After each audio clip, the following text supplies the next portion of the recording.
నయం అనుకుంది, నాకు ఇబ్బంది వచ్చింది, నాకు సమస్య వచ్చింది, నాకు కరువు వచ్చింది, కాబట్టి నేను నా కుటుంబం నా బిడ్డలో పోషించబడాలంటే బెత్లెహేం వద్దు, మోయాబే ముద్దు అనుకుందే. మోయాబు వెళ్ళిపోయింది మూటముళ్ళు సర్దుకుని. బ్లెస్ చేయబడిందా? కానీ రూత్ ఏమని తెలుసా?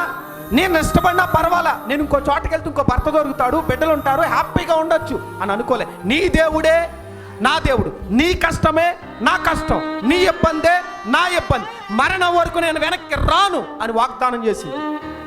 మాట ఇచ్చింది రూతు. మరలా వెనకొచ్చిందా? జంప్ అయిపోయిందా? మన తీర్మానాలు ఎలా ఉంటాయి?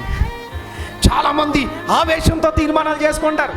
కొంతకాలం ఊగిన తర్వాత తీర్మానాలు ఏమైపోతాయి చెప్పండి? తీర్మానాలు మారిపోతాయి. అదేంటమ్మా అప్పుడు అంత తీర్మానం చేసుకున్నా కదా అంటే, కష్టం అన్నా, బెత్లెహేములో బ్రతకలేకపోతున్నాను, మరి ఏం చేద్దాం అనుకుంటున్నాం? మోయాబే ముద్దన్నా, మోయాబేలు మసి అయిపోయింది.